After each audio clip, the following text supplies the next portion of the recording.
Shasivam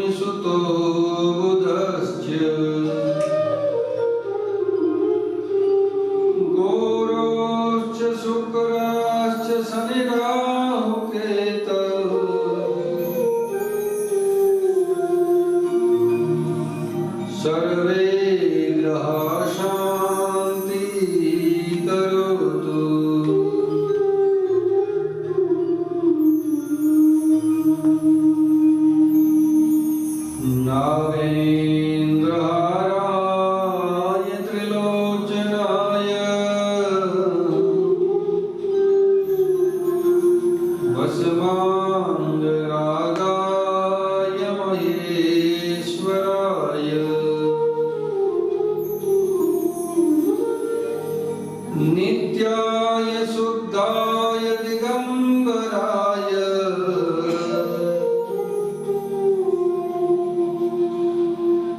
तस्मै नकाराय नमः शिवाय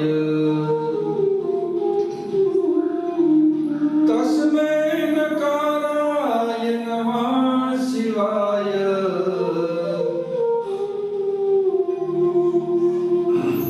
तस्मै नकाराय नमः शिवाय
तस्मै श्री गुरुवे नमः।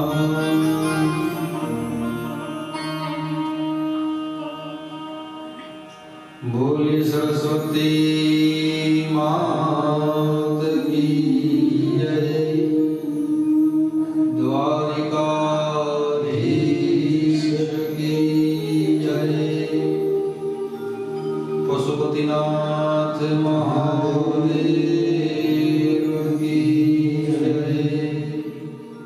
अपने अपने मात पिता की जय, अपने अपने गुरु महाराज की जय। नमः पार्वती पते हर हर महादेव हर।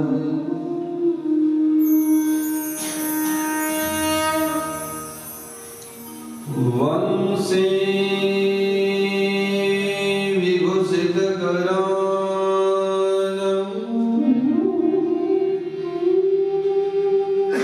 नवनिरदाभात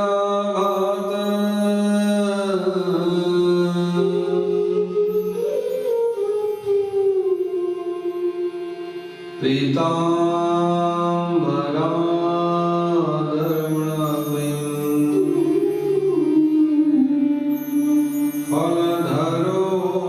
फलधरोष्ठा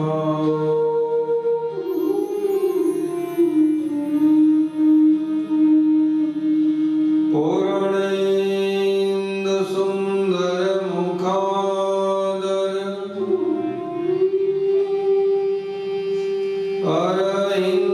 अरविन्दनेत्रत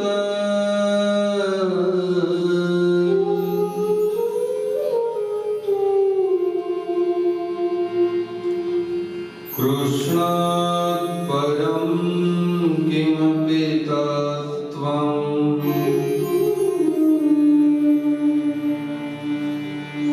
महं न जाने।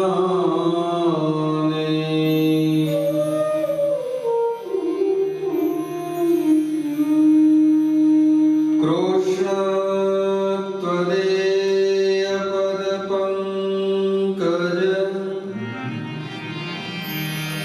पञ्जरान्ते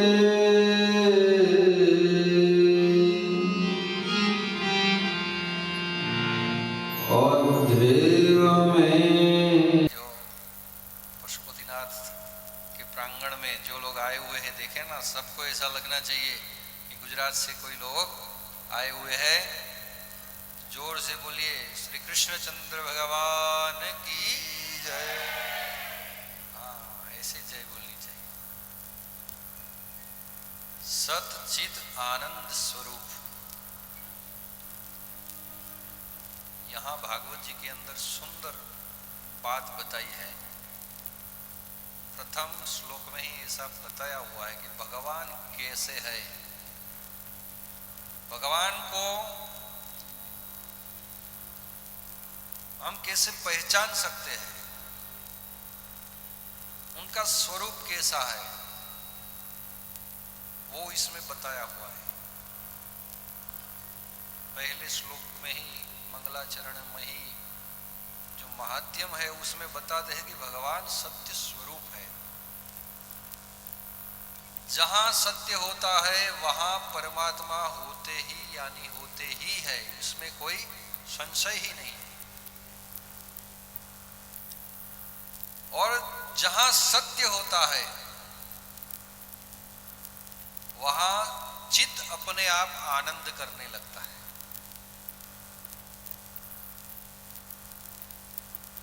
और जहां आनंद की अनुभूति हो, सत्य हो,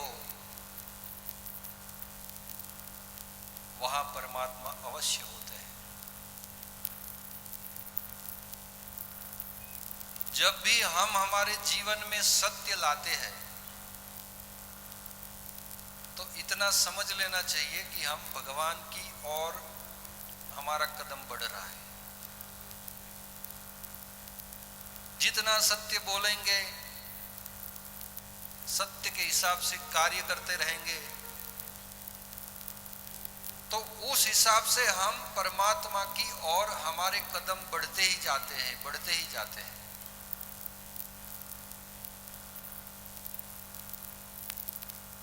और सत्य के रास्ते पर आप चलोगे तो मुश्किलें बहुत आएगी मातृका जी। अहिंसा परमो धर्म बताया हुआ है। अहिंसा को बंद करने के लिए आप जाओगे तो आपका स्वागत सभी थोड़ा करेंगे। सत्य के रास्ते पर जाते हैं तो कहीं कहीं कोई जगह गालियां भी मिलती है, कहीं विरोध करने के लिए भी तैयार होते भी, नहीं आओ आप हमारे गांव में मत आओ हमारे। ऐसा हमारे जीवन में जब भी हम सत्य की ओर बढ़ते हैं ना, तो कभी कभी ऐसा होता है कि हम अपने परिवार से भी दूर हो जाते हैं। अभी का जो समय चल रहा है वो समय ऐसा है कि सबको मीठी मीठी बातें बोलो, सबको अच्छा लगे ऐसा बोलो तो आपकी वाह वाह होगी, वाह बहुत अच्छा है। लेकिन उसके गुण की जगह उसके जो दुर्गुण है वो उसको बताओगे तो अपने आप वो आपको अपने आप से दूर कर देगा, बोलेगा कि ये आदमी अच्छा नहीं है। सबको सत्य बोलना अच्छा लगता है कि सत्य बोलो सत्य बोलो, लेकिन सत्य को पालन करना बहुत कठिन है। गुरुकुल की बात है, युधिष्ठिर और सब पांडव कौरव साथ में सब ज्ञान ले रहे थे गुरुजी से, और गुरुजी ने एक श्लोक उनको पढ़ाया, सत्यम वदः धर्मं चरः। सत्य बोलो और धर्म का आचरण करो। माता को देव मानो, पिता को देव मानो, मातृदेवो भव, पितृदेवो भव, आचार्य देवो भव, अतिथि देवो भव। और साथ में बताया सत्यम वदः धर्मम चर। कल इतना सब पक्का करके आना। गुरुजी ने पूछा सबको मैं बोलूंगा, ये सबको आना चाहिए। पांडव कौरव सब आए, सब बैठे और गुरुजी ने बोला कि मैंने कल जो श्लोक सिखाया था वो कंप्लीट हो गया, सब सीख गए। तो सबसे पहले दुर्योधन उठा और बोला, हाँ गुरुदेव आ गया हमको। तो बोलो, तो बोला सत्यम वदह धर्मम चर। सब लोग बोले, लेकिन उस सभा में युधिष्ठिर जो बैठे थे उनको गुरुजी ने खड़ा किया और उनको पूछा, तो युधिष्ठिर जी ने बताया कि गुरुदेव क्षमा करना, अभी मैं मन से तैयार नहीं। ये श्लोक का जो उत्तर है वो मैं आज आपको नहीं दूंगा, मैं कल आपको बताऊं। अभी मुझे ये पक्का नहीं हुआ है। सब कौरव, सब पांडव, सब हंसने लगे। सब बोले कितना सा श्लोक नहीं आता है, देखो कितना बुद्धू है ये, इतना श्लोक नहीं आता है। फिर 1-2 दिन लगे, ऐसे करते करते 7 दिन लग गए। 7 दिन के बाद फिर युधिष्ठिर जी ने गुरुजी को कहा कि गुरुदेव, अब मैंने ये जो सत्यम वद धर्मम चर है ना, वो मैंने पूरा पक्का कर लिया है। सब बैठे थे कौरव पांडव और बोले कि क्या पक्का कर लिया, बोलो। कि ये श्लोक जो बोलना है वो तो मैं उस दिन भी बोल सकता था, सबके साथ में भी बोल सकता था, लेकिन जो आपने सिखाया है उसको मेरे आचरण में लाना है। और आचरण में लाने के लिए जो मेरी मानसिक अवस्था है उसको अच्छा बनाना पड़ेगा। कि जो आप सिखा रहे हैं, जो आप पक्का करा रहे हैं, उसको मुझे जीवन भर निभाना है।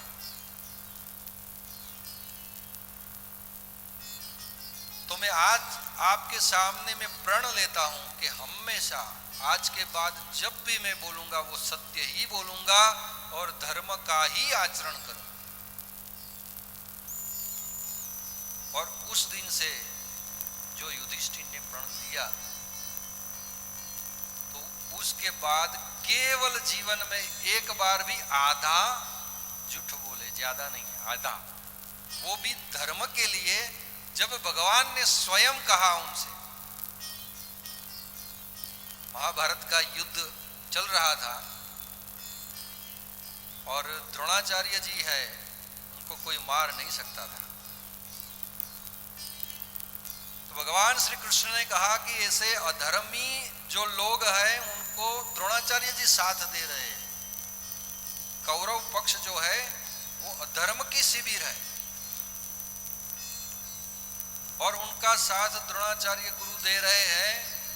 उनको हटाना है अगर ये युद्ध से, तो उनको विश्वास दिलाना पड़ेगा कि आपका पुत्र अश्वत्थामा है वो मारा गया है।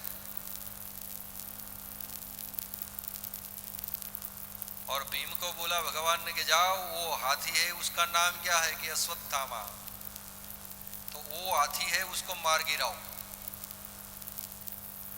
भीम ने वो हाथी है उसको मार गिराया और भगवान श्री कृष्ण ने कहा कि अब तुम द्रोणाचार्य के पास जाओ, उनको पुत्र मोह बहुत है, अपने पुत्र को बहुत प्यार करते हैं वो। एक बार उनके आगे जाके तुम बोल दोगे कि मैंने अश्वत्थामा को मार दिया है, तो ये युद्ध ही छोड़ देंगे, इतना प्यार करते हैं वो अपने बच्चे से।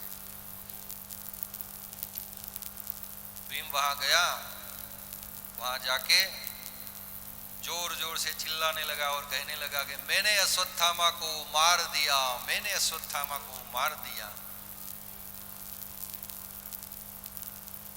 और ऐसा विश्वास के साथ कह रहा था कि द्रोणाचार्य को लगे ही नहीं ऐसे कि ये नहीं मरा है। सब कहने लगे, सब हंसने लगे, लेकिन द्रोणाचार्य ने सोचा कि ये भीम जो है वो तो बचपन से भी मैंने उसको पढ़ाया है, मैं जानता हूँ उसको, ये तो ऐसे ही उटपटांग बातें और हरकत करता रहता है।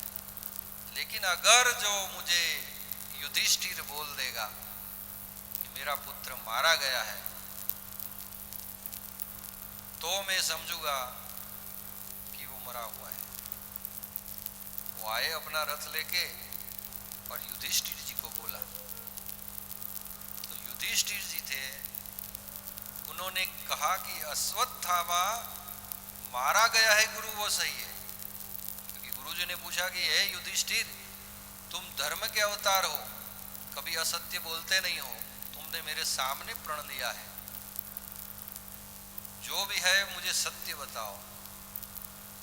भगवान ने कहा था कि ये धर्म युद्ध जीतना है तो तुमको झूठ बोलना पड़ेगा, लेकिन युधिष्ठिर पूरा झूठ नहीं बोल सके क्योंकि वो पूरे जीवन सत्य से बंधे हुए थे।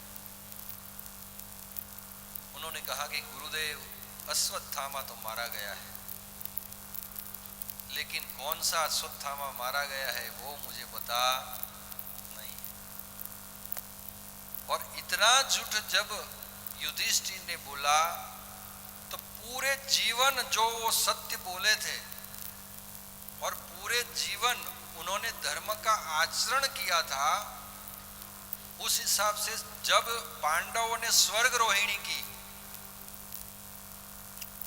तो द्रौपदी जी है, भीम, अर्जुन, सबके देह जो है वो हिमालय है अपना माना बॉर्डर के आगे, वहां स्वर्ग रोहिणी सब निकल गए, तो सबके देह जो है वो विलीन हो गए। लेकिन जो केवल युधिष्ठिर जी थे, जो सत्य के बलबूते पे, उन्होंने इतना सत्य अपने जीवन में भगवान को प्राप्त कर लिया था कि वो अकेले विमान में बैठ के स्वर्ग में गए। तो सत्य का महिमा ये है। सत्य जब भी हमारे जीवन में आएगा तो हमारा मिलन परमात्मा से कराएगा, यानी कराएगा, इसमें कोई संशय ही नहीं है। तो उस हिसाब से सत्य को जीवन में उतारना जरूरी है। तो परमात्मा कैसे है? सत, चित और आनंद स्वरूप है, और वो और कहीं ढूंढने की जरूरत नहीं है। जब हमारे जीवन में सत्य आता है, हमारे जीवन में सत्य आता है तो आनंद आता है, और आनंद आता है तो हम हमारे हृदय में ही हम परमात्मा को प्राप्त कर लेते हैं। और भगवान के स्वरूप के साथ साथ भगवान कैसे है वो भी बता दिया है कि विश्वोत्पत्त्यादि हेतवे, पूरे इस संसार को सर्जन करने वाले ही वो ही है। पूरे संसार को सर्जन करने वाले केवल एकमात्र वो ही है, और उसके साथ उनका जो पूरे संसार का पालन करते हैं, पूरे विश्व का जो पालन करते हैं, वो पालनहारा भी वही है। और जब उनको लगे कि ये सृष्टि है, उसको मुझ में पूरा समेट लेना है, यानी सृष्टि को अपने आप में समा लूं, तो संहार करता भी वही है। इसीलिए बोला कि तापत विश्वोत्पत्त्यादि हेतवे तापत्रय विनाशाय। जीवन में जो ताप होते हैं ना, ताप यानी जीवन की परेशानियां, वो 3 प्रकार की होती है। 3 प्रकार की जो परेशानियां होती है वो जीवन को तहस नहस कर देती है। और जब आप भगवान के नजदीक जाओ, भगवान को पाना है, तो क्या होगा कि आप तीनों परेशानियों से मुक्त हो जाओगे। 3 परेशानियों से मुक्त हो जाओगे। 3 परेशानियों में एक परेशानी है आध्यात्मिक। जब भी आप जीवन में कोई भी अच्छा कार्य करना सोचो भगवान की और जाना चाहो, तो जब आध्यात्मिक परेशानियां आती है ना, तब आप भगवान के साथ नहीं जा सकते। आध्यात्मिक परेशानियां ऐसी है कि जब जब आप कोई कथा करने जाओगे या यात्रा करने जाओगे या कोई अच्छा धर्म का कार्य करने जाओगे, तो ऐसी ऐसी बाधाएं आएगी कि आप कर ही नहीं सकोगे। इतनी बाधाएं खड़ी हो जाएगी, आप सोचोगे कि मैं इतना अच्छा कार्य करने जा रहा हूं, लेकिन हो क्यों नहीं रहा है। लेकिन जब हमारे कर्म जो है हमारे साथ नहीं देते ना, तो नहीं होता है।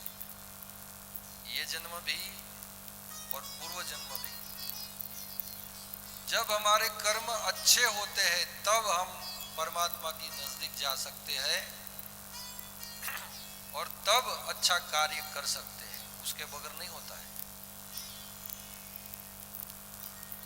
तो जब भी आपको लगे कि प्रभु का कार्य करना है, तो जब भी बहुत सारी बाधाएं आ रही है, तो आप भगवान को नजदीक जाना चाहते हैं, तो ऐसी कथा सुनिए, कथा में जाइए, कथा सुनिए।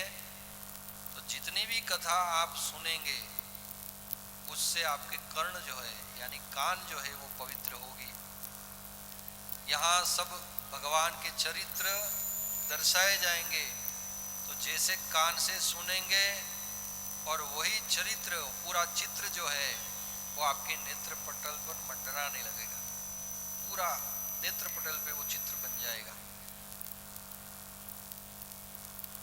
और जब आपके पुण्य का पुण्य उदय होगा, तो आप अच्छे अच्छे धर्म के कार्य में जा सकते हैं और अच्छे अच्छे कार्य जो है आप कर सकते हैं। दूसरा जो दुख है वो आधिदैविक दुख है। आधिदैविक दुख उसको बोलते हैं, ये आधिदैविक दुख उसमें ही आता है, जो पहले में ही आता है, जो मैं आध्यात्मिक बोल रहा हूं ना, उसको आधिदैविक बोलते हैं। वो दुख ऐसे है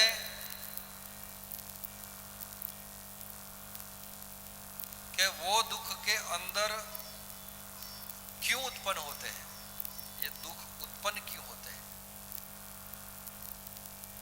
कभी कभी गाड़ी अपनी बहुत अच्छी चल रही हो, परिवार भी अच्छा चल रहा हो, बच्चे की पढ़ाई लिखाई अच्छी चल रही हो, और कहीं से ना कहीं ऐसा दुख आ जाता है कि आप परेशान हो जाते हो कि क्या हो गया है। मैं इतनी पाठ पूजा कर रहा हूँ, ये कर रहा हूँ, लेकिन कैसे परेशानी आ गई मेरे जीवन में। और परेशानी आती है तो ऐसा नहीं आता है कि एक आके बंद हो जाता है, एक पूरी हुई नहीं कि दूसरी शुरू। तो ऐसी जो परेशानियां बारंबार जो जीवन में आती है, वो इसलिए आती है कि हम जब भगवान को बांध के कुछ कार्य कर रहे हो, भगवान को बांध के यानी परमात्मा को कोई बांध नहीं सकता, तो कैसे। तो भगवान जो है वो अपने भक्त के अधीन होते हैं। वो भागवत जी में उन्होंने स्वयं बोला है कि मैं स्वतंत्र नहीं हूं, मैं जो हूं वो मेरे भक्तों के अधीन हूं। और भगवान वचन के बहुत पक्के हैं, भगवान जो वचन है उसके बहुत पक्के हैं। देखो ना, भगवान राम अवतार लेके आए तो उन्होंने उनके जो पिताजी है उन्होंने वचन दिया था, तो वचन का लाज रखनी चाहिए, वचन कभी विफल नहीं जाना चाहिए। तो उसके लिए उन्होंने 14 साल का वनवास जो है वो उन्होंने किया। तो क्यों किया? क्यों उन्होंने वचन का मान रखा। और भगवान वही चाहते हैं। बारंबार हमारे जीवन में दुख क्यों आते उसकी मैं बात कर रहा हूं कि जब भी हम कोई भगवान को बोलते हैं कि हे भगवान आप हमारा इतना कार्य करवा दीजिए, इतना काम हो जाएगा हमारा, तो हम आपको 1 किलो लड्डू की प्रसाद अर्पण करेंगे या फिर आपके दर्शन को आएंगे, ऐसा कुछ ना कुछ आप भगवान को पहले बोल देते हैं और उसके बाद जो है वो परमात्मा आपका जो काम है वो पूरा कर देता है, वो काम हो जाता है आपका। और जब वो काम हो जाता है उसके बाद आप परमपिता जिन्होंने काम किया है, जो भी देव में आपको आस्था हो, किसी को ब्रह्मा जी में आस्था हो या किसी को महादेव जी में आस्था हो, किसी को अपना जो कुल देवता है उनको मानते हो, आप किसी भी गॉड को मानते हो, किसी भी देव को मानते हो, वो आपका कार्य जो है वो सिद्ध कर देंगे। और फिर उनको ऐसा होता है कि जो मैंने कार्य किया वो मेरे भक्त के लिए किया, बहुत अच्छा कार्य मैंने किया, अब बारी है मेरे भक्त की कि वो भी अपना वचन निभाए। जो आप चढ़ावा चढ़ाते हो उसका कोई महत्व नहीं रहता है, लेकिन जो आपने प्रॉमिस किया है, गॉड को प्रॉमिस दिया, देव को प्रॉमिस दिया, आपने उनको वचन दिया है कि आप मेरा ये कार्य कर देंगे तो मैं आपका ये कार्य करूंगा, तो देव वही चाहते हैं कि आप भी जो बोले हैं मुझसे वो कार्य आप सिद्ध करें। और जब वो नहीं करते हैं आप, तो आपका वचन झूठा हो जाता है और उससे देव रुष्ट होते हैं और उस हिसाब से फिर आपके जीवन में आदि व्याधि सब शुरू हो जाती है। वो आपकी एक शिक्षा है, भगवान आपको शिक्षात्मक स्वरूप में दुख देते हैं कि कभी भी आप ऐसी गलती मत करो, जो वचन दिया है आपने वो वचन को आप निभाओ। वचन दिया सोचा नहीं, होगा क्या परिणाम, सोच समझ कर दीजिए जीवन में हर काम, सोच समझ कर कीजिए जीवन में हर काम। और जब आप जो भी है वो टाइम टू टाइम, जैसा आप कार्य हो गया और कर दिया काम, तो भगवान भी खुश रहते हैं कि चलो मेरा भक्त है वो वचन का पक्का है।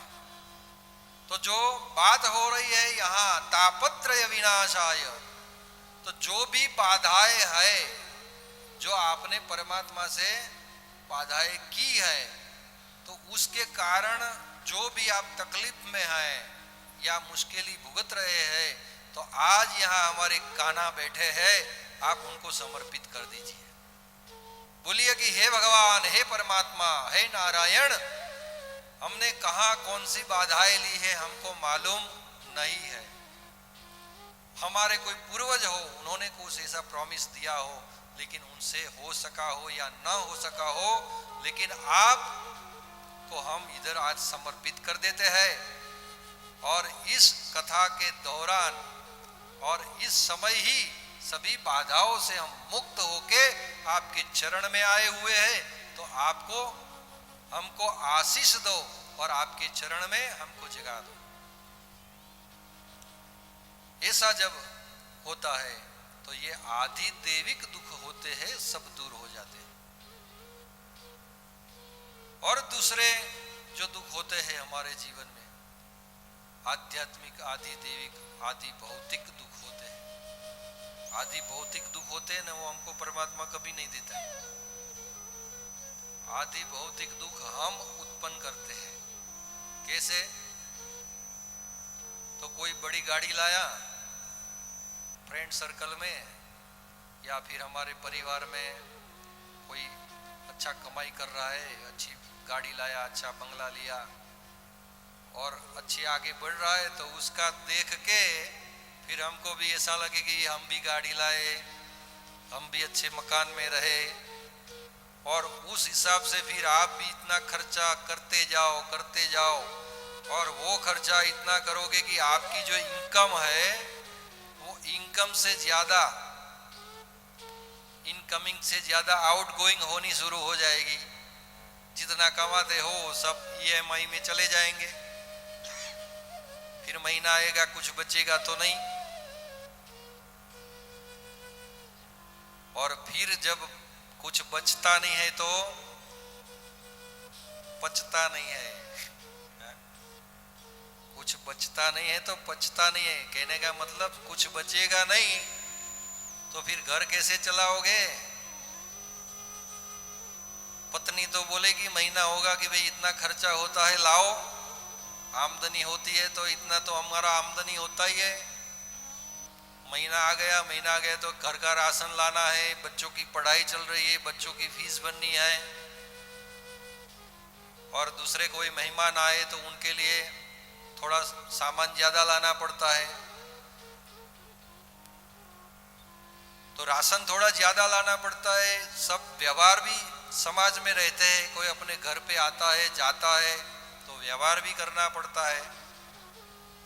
तो गृहस्थ जीवन लेके जो बैठे हैं उनके जो खर्च है वो तो रहेगा,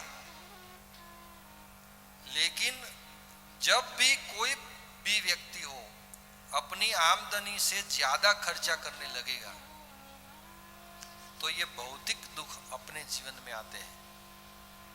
और ये भौतिक दुख ऐसे आते हैं कि पूरे जीवन को तहस नहस कर देते हैं। कभी कभी देखो छोटी छोटी उम्र में ऐसा बड़ा अच्छी कमाई करने के लिए किसी ने शेयर में पैसा लगा दिया कि भी चलो डबल होके आएंगे, किसी ने कोई और जगह ऐसा इन्वेस्ट कर दिया और डबल कमाने के लिए ऐसा ऐसा इन्वेस्ट कर देते हो कि वहां से पैसा वापस आता ही नहीं, और ऐसी मुश्किल में पूरा परिवार आ जाता है कि कोई लोग तो अपना जीवन भी आत्मसमर्पण कर देते हैं। ऐसा जीवन में समय आता है। तो ऐसे कोई भी दुख अगर हमारे जीवन में जो हो गया है उसको जाने दो। शास्त्र हमारे वही कहते हैं कि तुम्हारे से जो हुआ है वो जाने दो, उसकी फिक्र मत करो। लेकिन अब तू जाग गया, अब तुमको मालूम पड़ गया कि ये सब नहीं करना चाहिए। हमारे जीवन में जो भी भूले हुए वो भूल को आप भूल जाओ और ऐसा लगे कि अब अच्छे कार्य जीवन में करना है, भगवान के पास जाना है, भगवान का कार्य करना है और अपने मन को भी शुद्ध करना है, अपने आत्मा को भी शुद्ध करना है, अपनी वाणी को भी शुद्ध करना है। और सब हमारी जो इंद्रियां है वो परमात्मा की ओर जब दौड़ने लगती है तो परमात्मा भी बहुत दयालु है, बहुत मायालु है। वो अपने आप ऐसे कोई भी दुख है तो आज उनको अर्पण कर देंगे तो सब दुख को वो मिटा के आपका सब कुछ अच्छा कर देगा। तो इसीलिए आज कान्हा जी को वो भी बताना है कि हे भगवान, हे नारायण, हमसे जो भी भूल हुई हो, भौतिक सुख के अंदर हमने बहुत सारे जो भी कार्य किए हो और हमारा दिवाला निकल गया है या हम पैसा हमारा जो है सब चला गया है, लेकिन कुछ ऐसा कृपा करो कि हमारा सब अच्छा हो जाए। उसके लिए भी आपको प्रणाम करना है और हमारे सब दुख जो है कान्हा जी दूर कर देंगे। तो इसीलिए कहा है कि तापत्रय विनाशाय श्री कृष्णाय वयम नुमः। भगवान हमारे जो है वो सब दुख दूर कर देते हैं। बोलिए श्री कृष्ण कन्हैया लाल की जय।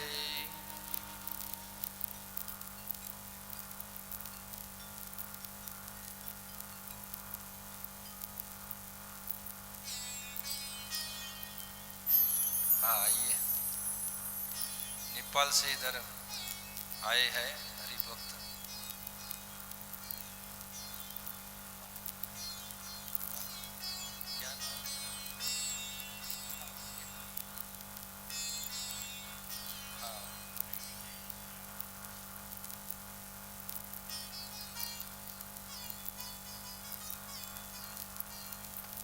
आप सभी को नमन,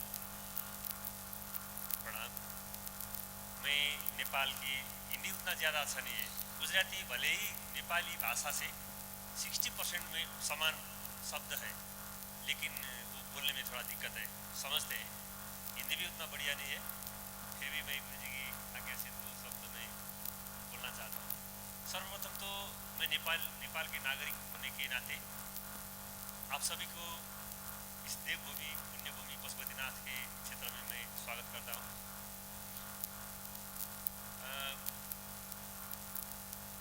एक बड़ा दुख की बात है, हम आज सुबह ही एक रैली में सुबह में आज जी के साथ मिलना था और ये आपके साथ यहाँ से आना था पशुपति से, लेकिन नेपाल गवर्नमेंट ने 1 महीने पहले एक समझौता किया है चाइना से। तो समझौता क्या है कि वो भैंस को इधर से भैंस और ये क्या बोलते हैं पाड़े को स्लॉटर हाउस मधशाला बना के वो वार्षिक सालाना 27 लाख मेट्रिक टन चाने को भैंस का मासू सप्लाई करने का समझौता किया है। तो इसके विरोध में हमने एक रैली का आयोजन किया था, तो बहुत सारे लोग उधर से थे, तो वो आयोजन हमने नहीं किया था, इसलिए उधर जाना पड़ा। इसलिए मैं माफ़ी चाहता हूँ और आप सबके साथ इधर शरीफ नहीं हो पाया। फिर भी अभी हम आपके साथ जुड़े हुए हैं। तो वैसे गुजरात हमारे लिए तो पुण्य भूमि है। मैं कृष्ण प्रणामी समाज से जुड़ा हुआ हूँ, हम सभी। तो हमारे आद्य गुरु सदगुरु श्री देवचंद्र जी महाराज और महामती श्री प्राणनाथ जी वो ठक्कर परिवार से गुजरात से ही बिलोंग करते थे। तो हमारा प्रणामी समाज का सबसे बड़ा तीर्थ जामनगर में है नौतनपुरी धाम। तो उस पुण्य भूमि से आप आए हो, हमारे लिए तो सब आप देवतुल्य हो। तो हम अत्यंत आभार प्रकट करते हैं और हमारी ओर से जो कोई भी सेवा की जरूरी हो, गुरु जी के साथ मेरा नंबर है, तो आप मुझे बोल सकते हैं। सेवा के लिए हम तैयार हैं। तो थोड़ा अब गुरु जी के माध्यम से आप सभी को हम अभिनंदन करना चाहते हैं। नेपाल की एक ढाका टोपी है जो सिर में पहनते हैं, वो टिपिकल यहाँ के नेशनल ड्रेस में से आता है। तो गुरु जी को पहनाना हम चाहते हैं। गुरु जी हमें आज्ञा हो।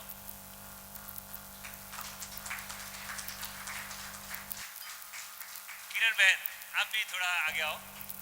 तो भाई है या बहन है वो भी थोड़ा उनसे पहले से जुड़े हुए हैं, तो वो भी आपको अभिनंदन करना चाहते हैं।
कृष्ण कृष्ण हरे हरे हरे राम राम राम हरे हरे हरे राम राम राम हरे हरे हरे कृष्ण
કૃષ્ણ કનૈયા લાલ કી જય.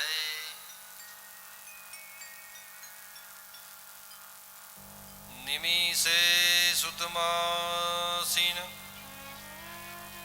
અભિવાદ્ય મહામતિમ કથામૃતરસાસ્વાદ કુશલઃ સૌનકો બ્રવીતમ. સૌનકુવાચ અજ્ઞાનધાન્ત્વંત વિદ્વંસ કોટિસૂર્યસમપ્રભ સુતાખ્યાહિ કથાસારમ મમ કર્ણરસાયણમ. ભક્તિ જ્ઞાન વિરાગાપ્તો વિવકો વર્ધતે મહાન. માયા મોહ નિરશ્ચસ્ય વૈષ્ણવે ક્રિયતે કથનમ. ઇહ ગૌરે કલો પ્રાયો જીવસ્વાસુરતાંગતઃ કલેશાંક્રાંતસ્ય તતેવ શોધને કિં પરાયણમ. એક વખત 88,000 ઋષિ મુનિઓનું સત્ર, જેમાં આપણે બધા અહીંયા એકત્રિત થઈ અને આપણા સ્વકલ્યાણ માટે અહીંયા આવ્યા છે. ભાગવતજી છે ને એના વિશે પહેલા થોડું જાણીએ. ભાગવતજીની અંદર જે જે ચરિત્રો આવે છે ભગવાનના ચરિત્રો આવે છે. જે ચરિત્રો છે એ ભગવાનના ભક્તોના ચરિત્રો છે. આ જગત ભગવાને શા માટે બનાવ્યું, આ જગત કેવી રીતે બન્યું, સંપૂર્ણ સૃષ્ટિ બનાવવા વાળા ભગવાન નારાયણ છે. તેમને આ સમગ્ર સૃષ્ટિ કઈ રીતે બનાવી, એની અંદર જે જે જીવાત્માઓ જે છે, જીવાત્માઓ માત્ર મનુષ્ય નહીં પરંતુ બધા જ જીવાત્માઓ આવી જાય. એમાં પશુ પક્ષીની યોની આવી જાય, તિર્યક યોની આવી જાય, જળમાં રહેતા જળચર પશુઓ આવી જાય, બધી જ યોની આવી જાય. તો જેમને આ જગત બનાવ્યું છે એમને આ જે બધી સૃષ્ટિ બનાવી, તો એ સૃષ્ટિના રચયિતા જે પરમાત્મા છે એમને જેટલા જીવાત્માઓ બનાવ્યા છે એનું કાર્ય શું, એમાં મનુષ્ય પણ આવી જાય કે આપણું આ જગતમાં આપણે આવ્યા તો આપણું કર્મ શું, અને આ જગત છોડી અને પછી આપણે જઈશું તો ક્યાં જઈશું. આ તો ખોરિયું તો છે, અહીંયા રહેવાનું તો છે નહીં. આપણું ઘર તો આ થોડું છે, પરમેનન્ટ ઘર થોડું છે, આ તો ભાડાનું મકાન છે. એક દિવસ ખાલી તો કરવું પડશે ને. અહીંયા આપણે હોટલમાં રહેવા અત્યારે રૂમ મળે આપણા, આપણું પરમેનન્ટ એડ્રેસ થોડું છે. અત્યારે હાલ તમે નેપાળમાં ફરવા જાઓ ને કોઈ સગા સંબંધી તમને મળી ગયા અને પૂછે કે ભાઈ તમે ક્યાં આગળ રહો છો, તો તમે શું કહેવાના? અત્યારે શું કહેવાના તમે કે ભાઈ અમે આનંદ પશુપતિ હોટલમાં રોકાયા છીએ અને રૂમ નંબર મારો આ છે. પણ પછી પરમેનન્ટ એડ્રેસ આલવું હોય તો તમારું ઘરમે જ્યાં રહેતા હોય તમે ગુજરાતમાં જ્યાં જગ્યા એ આપવાના ને. એવી રીતે આ પરમેનન્ટ એડ્રેસ જે છે અહીંયા કોઈનું નથી. જ્યાં આપણે રહેતા હોય આપણા ઘરનું સરનામું છે, પણ આપણું પરમેનન્ટ એડ્રેસ નથી. કેવી રીતે ફરે છે એ ગુમાનમાં અભિમાનમાં, તારે રેવું ભાડાના મકાનમાં, તારે રેવું ભાડાના મકાનમાં. જીવસાને ફરે છે ગુમાનમાં અભિમાનમાં, તારે રેવું ભાડાના મકાનમાં, તારે રેવું ભાડાના મકાનમાં. પણ આવા અસુરી પ્રકારના કાર્યો આ જીવાત્મા ન કરે, એને રોકે એવા કાર્યો ન કરે અને જીવનમાં ભક્તિ તરફ આગળ જાય. કારણ કે કળિયુગ છે, કળિયુગનો પ્રભાવ તો ધીમે ધીમે વધવાનો છે અને કળિયુગનો પ્રભાવ જ્યારે વધશે ત્યારે એવી એવી વસ્તુ આપણને જોવા મળે કે જે ધારી ના હોય, કલ્પી ના હોય. કોઈ દિવસ પિતાએ જે છે એ પોતાના પુત્ર જે હોય એને પ્રેમથી, વાલથી રાખવું જોઈએ. પણ આ કળિયુગની અંદર જોવા જશો તો પિતા પણ પુત્રને એવી રીતે બરાબરનો તુષ્કારે અને બરાબરનું એને ના કહેવાના શબ્દો કે, અને જે જોઈ અને જે પુત્ર મોટો થયો હોય પછી મોટો થઈને શું કરે છે, એ જ વસ્તુ આવવાની છે, પછી એ પિતાને બોલશે. એટલે કળિયુગનો પ્રભાવ દિવસે દિવસે જેમ વધશે એમ જીવ બધા અસુરી પ્રકૃતિ તરફ જશે. તો આ જીવાત્માઓનું કલ્યાણ કઈ રીતે થાય એના માટે 88,000 ઋષિ મુનિઓએ નૈમિષારણ્ય ક્ષેત્રની અંદર કળિયુગની અંદર કેવા કેવા સારા કાર્યો થાય કે જીવન બધાનું સરળ બને, સુખી બને ને સારું બને, એના માટે એક સત્ર ભર્યું છે. અને એ જે સત્ર ભર્યું છે ત્યારે બધા 88,000 મુનિઓએ વિચાર કર્યો કે જો આ કળિયુગને નાથવો હોય આપણે તો શું કરવું. તો એના માટે બધા જ ઋષિ મુનિઓ જે છે ને એમના વતી સૌનકજી જે છે એ સૂત મહારાજને પ્રશ્ન કરે છે. સૂતજીને કહે છે કે હે સૂતજી મહારાજ, તમે તો કોટી સૂર્યપ્રભ કોટી સૂર્ય જેટલું તમારામાં જ્ઞાન છે, તો એ જ્ઞાનનો ભંડાર તમે આજે ખોલો અને 88,000 ઋષિ મુનિઓ જે આખા ભારત વર્ષમાંથી આવેલા છે એમને તમે કંઈક જ્ઞાન પ્રદાન કરો કે જે આખા ભારત વર્ષની અંદર એ જ્ઞાન ફેલાય. કળિયુગની અંદર બધા અસુરી પ્રકારના જીવ થશે, ન કરવાના કાર્યો કરશે અને એનાથી એ ઘણો પાપમાં પડશે. તો પાપમાંથી મુક્ત થઈ એનું કલ્યાણ એ કઈ રીતે કરી શકે, ભક્તિ, જ્ઞાન અને વૈરાગ્ય એના જીવનમાં કઈ રીતે ફેલાઈ શકે. માટે હે ગુરુદેવ, તમે જ્યારે મળ્યા હોય ત્યારે અમને બીજી કોઈ કામના હોય નહીં, માત્ર જ્ઞાનનો ફેલાવો કઈ રીતે થાય એના માટે જ તમે અમને કંઈક માર્ગદર્શન આપો.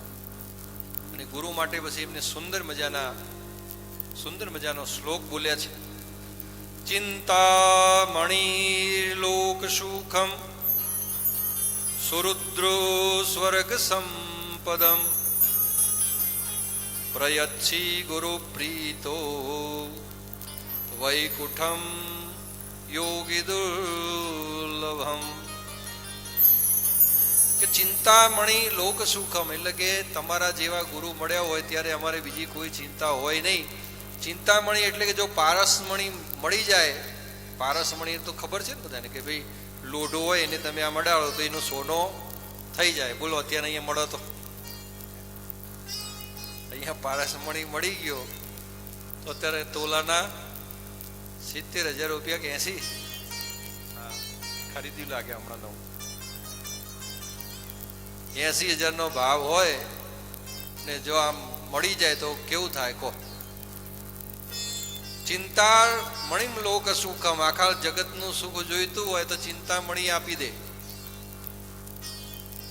સ્વર્ગની અંદર પણ એવું ચિંતામણી જેમ અહીંયા પૃથ્વી પર છે ને એવું સ્વર્ગની અંદર કલ્પવૃક્ષ છે. કલ્પવૃક્ષની નીચે બોલીને કઈ પણ મનોકામના હોય તમારી માગો એટલે પૂર્ણ થઈ જાય. એટલે ત્યાં આગળ પણ દેવો એમની મનોકામના એ રીતે પૂરી કરે છે. પણ એનાથી પણ જો અધિક કોઈ હોય તો એ છે વૈકુંઠનું સુખ. કે તમારા જેવા ગુરુ મળે ત્યારે અમારે પારસમણી પણ નથી જોઈતો, કે કલ્પના જે સ્વર્ગની અંદર રહેલું કલ્પવૃક્ષ પણ અમારે નથી જોતું. પણ હે ગુરુદેવ, તમે આજે અમને મળ્યા છો તો કંઈક એવું જ્ઞાન પ્રદાન કરો કે અમારા જીવનનો ઉદ્ધાર થઈ જાય, કલ્યાણ થઈ જાય, એવું કંઈક જ્ઞાન હોય અમને આપો. અને ગુરુજી છે ને એમને શિષ્ય સારો દેખાય ને એટલે જ્ઞાન આપ્યા વગર રહે જ નહીં.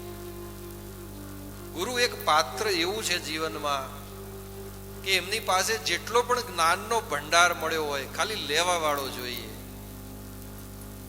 જેને ગુરુ બનાવ્યા હશે એમને ખબર હશે કે ગુરુજી પાસે કોઈ પણ પ્રશ્નનો જવાબ ના હોય એવું ના બને. તમારા જીવનના જેટલા પણ પ્રશ્નો હોય ને એના જવાબ તમને ગુરુજી પાસેથી મળી જાય. એટલે એવા ગુરુ મળ્યા છે. એટલે કે ગુરુજી તમે કંઈક અમારા જીવોનું કલ્યાણ થયું, કંઈક રસ્તો બતાવો. ત્યારે સૂતજી બોલે છે, પ્રીતિ સૌનક ચિત્તે તે યોતો વરિમ વાચાર્ય ચ સર્વ સિદ્ધાંત નિષ્પન્નમ સંસાર ભયનાશનમ.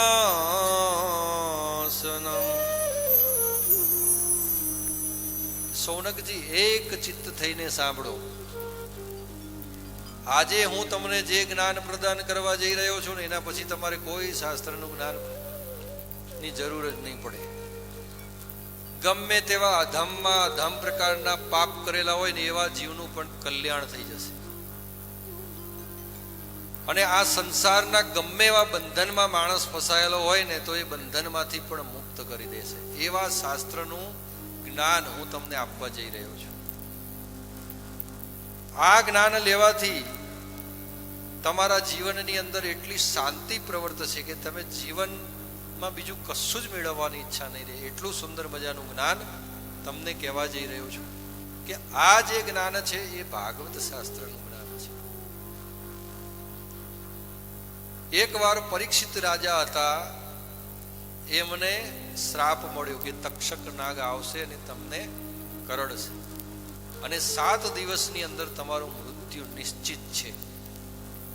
તો પરીક્ષિત રાજાએ બીજું કંઈ ન કરતા ભાગવતજીનો સહારો લીધો અને ભાગવતજીનું જે જ્ઞાન જે છે પ્રાપ્ત કર્યું જ્ઞાન, અને એ જ્ઞાનના દ્વારા માત્ર 7 દિવસની અંદર પરીક્ષિતને મોક્ષ પ્રાપ્ત થયો. સોનકજી એટલું જ નહીં પરંતુ મોક્ષ પ્રાપ્ત થતાની સાથે દેવલોકમાં હાહાકાર મચી ગયો. બ્રહ્મલોક સુધી ખબર પડી. બ્રહ્માજીએ જેટલા પણ પુણ્યના શાસ્ત્રો હતા એ અમને એક ત્રાજવાની અંદર તોલ્યા અને બીજી બાજુ ભાગવતજીને રાખ્યું. તો એની અંદર ભાગવતજી સર્વશ્રેષ્ઠ સાબિત થયા. એટલું આ પુણ્યનું શાસ્ત્ર છે. જ્યારે પરીક્ષિત રાજા આ કથા સાંભળતા હતા એ વખતે દેવો પણ અમૃત કળશ લઈ અને આ કથા સાંભળવા આવેલા. સુખદેવજી મહારાજને મળ્યા અને સુખજીને કહ્યું કે હે ભગવાન, અમે આ અમૃત કળશ લઈને આવ્યા છીએ અને અમે આ પરીક્ષિતને અમૃતપાન કરાવવા આવ્યા છીએ. સુખદેવજી મહારાજ કે અમૃત પાન પીવડાવશો તો પરીક્ષિત અમર થઈ જશે. તક્ષક નાગ કરડશે તો પરીક્ષિત મરશે નહીં. પીવડાવો અમૃત, તમે તો બહુ સારું કાર્ય કરવા આવ્યા છો. પણ દેવો હતા ને યુક્તિ વાળા હતા. દેવોએ શું કહ્યું કે ભગવાન અમે આ જે છે ને એ અમૃત પરીક્ષિતને અમે પાઈશું, પણ એની સામે જે ભાગવતજીનું જ્ઞાન છે ને તમે માત્ર અમને આપો, અહીંયા બેસેલા કોઈને આપશો નહીં. ત્યારે સુખદેવજી મહારાજે આ દેવોને ભક્તિહીન થયેલા જોયા કે આમનામાં કોઈ ભક્તિ જેવું કઈ છે નહીં. એટલે દેવોને કહ્યું કે તમે તમારો અમૃત કળશ જે છે ને લઈને અહીંયાથી હાલ ને હાલ પાછા ચાલ્યા જાઓ. તમે કથા સાંભળવાને લાયક જ નથી. તમે તમારા કલ્યાણ માટે તમે ભાગવત શાસ્ત્ર સાંભળવા માંગો છો. જ્યારે પરીક્ષિત અનશન વ્રત લઈ અને જે અહીંયા બેઠો છે એ એનો ઘરબાર છોડીને આવ્યો છે. એના પુત્ર પૌત્રાદિ જે છે એને બધાને છોડીને અહીં આવ્યો છે. ચક્રવર્તી સમ્રાટ છે, સંપૂર્ણ આખું રાજ્ય એને છોડી દીધું છે. ભગવાનને પ્રાપ્ત કરવા માટે જ્યારે આવો ભક્ત એના જે મળેલા જેટલા પણ ભૌતિક સુખો છે એ ભૌતિક સુખોનો પણ જ્યારે ત્યાગ કરી અને આ કથા સાંભળવા બેઠો હોય તો મારે એને ભાગવત આપવી જોઈએ કે તમારા જેવા ભૌતિક સુખોની અંદર મદમદાંતથી જીવતા હોય એમને મારે કથા સંભળાવવાની? એટલે તમે કથાને લાયક જ નથી. તમે જે છે ને એ તમારા દેવસ્થાને ચાલ્યા જાઓ. હું હવે તમને કથા સંભળાવી શકું. અને એવી રીતે દેવો જે છે એમને ત્યાંથી મુક્ત કર્યા અને પછી પરીક્ષિતને ભાગવતજીનું જ્ઞાન આપ્યું અને એ જ્ઞાન દ્વારા 7 દિવસની અંદર પરીક્ષિતનો મોક્ષ થયો. એટલું આ પુણ્યકારી શાસ્ત્ર છે. સૌનકજી હતા એ તો બહુ વિદ્વાન હતા, કારણ કે આખા ભારત વર્ષના જેટલા પણ ગુરુકુલ હોય અને જે વિદ્યાઓ બધા બ્રાહ્મણો ભણતા હોય એમના ગુરુ હોય એટલું કેટલા ભણવાનું હોય શાસ્ત્રીજી? એ તો ગુરુકુલમાં ભણ્યા હોય એમને ખબર હોય ગુરુજીનો આ માકોટો કેવો હોય. જે ગુરુજી ધારે ને કે આને મારે બરાબરનો હીરો બનાવવો છે તો એ કાચા જે કહેવાય હીરાને પહેલા પોલિશ કરવી પડે ત્યારે હીરો ચમકે. એવી રીતે ગુરુના સાનિધ્યમાં આવો ને ત્યારે કાચો હીરો હોય એને પાકો બનાવી દે. એ ગુરુનું કામ છે. કે ઓમ મંગલ ઓમકાર મંગલ ગુરુ મંગલમ ગુરુપાદ મંગલ. ઓમ મંગલમ ઓમકાર મંગલમ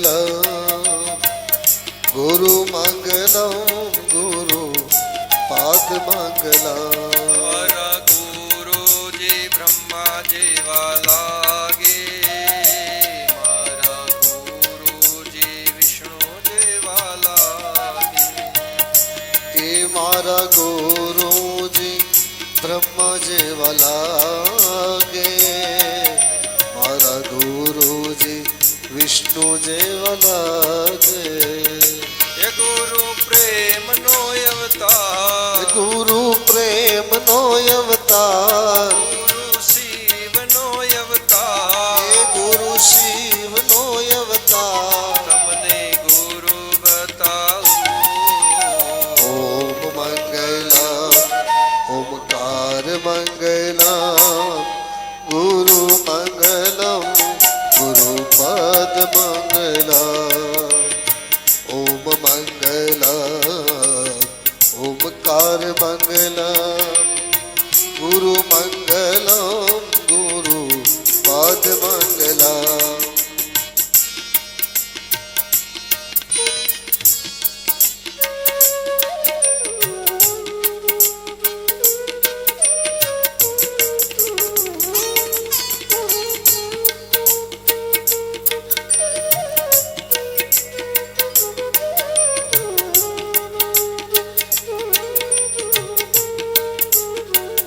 બોલે ગુરુ મહારાજ કી.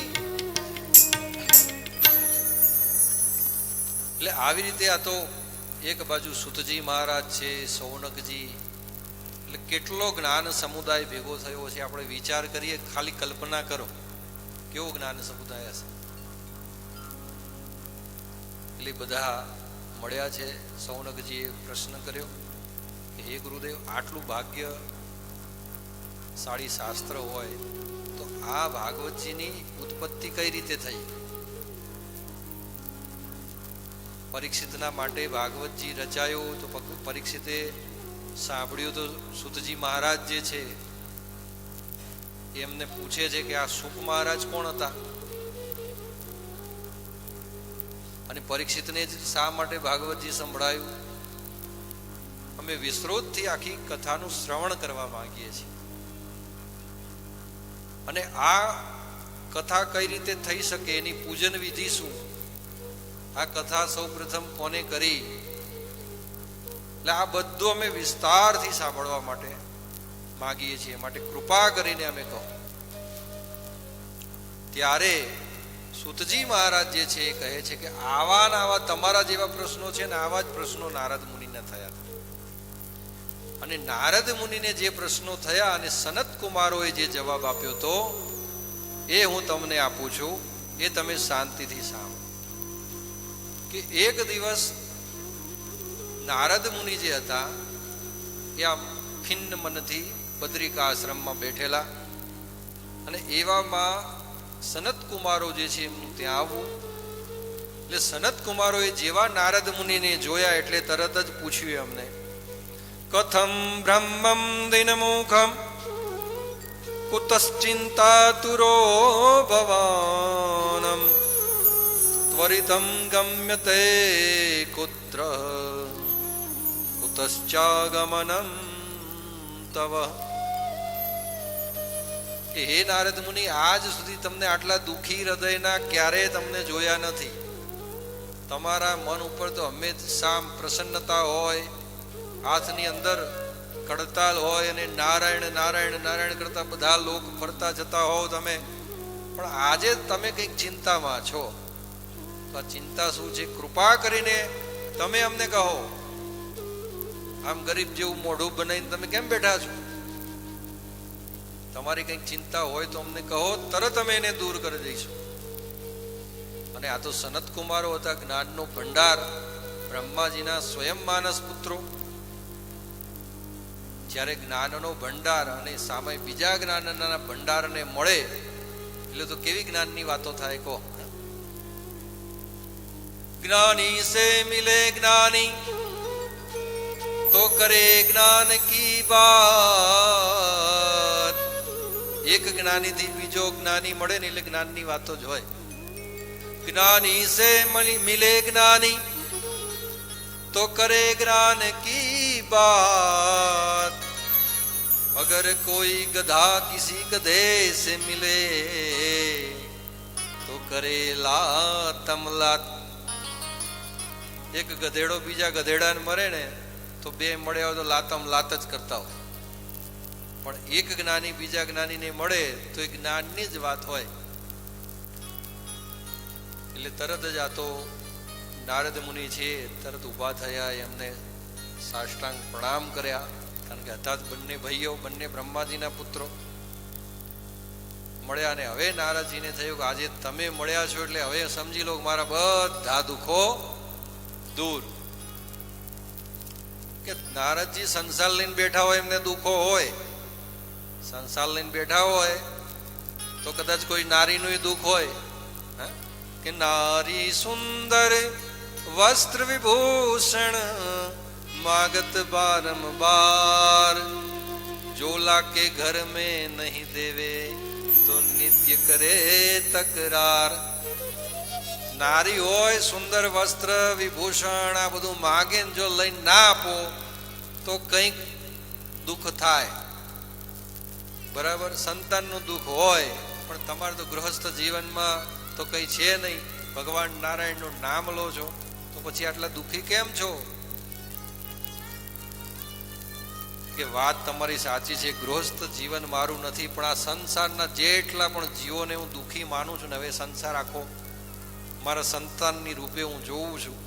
અને જ્યારે આખો સંસાર દુઃખી થતો જોઉં એટલે પહેલું દુઃખ મને થાય છે. એટલે હમણાં હું ફરતો ફરતો મનુષ્ય લોકમાં ગયો હતો, અને મનુષ્ય લોકમાં જઈને મેં જોયું તો આહા હા હા હા કેટલો પાપાચાર વધી ગયો છે. કે પાપાચારની કોઈ હદ રહી નથી, કોઈ સીમા રહી નથી. હમણાં અલગ અલગ ક્ષેત્રોમાં હું પૃથ્વી ઉપર ફર્યો. હરિક્ષેત્રમ કુરુક્ષેત્રમ શ્રીરંગમ સેતુબંધનમ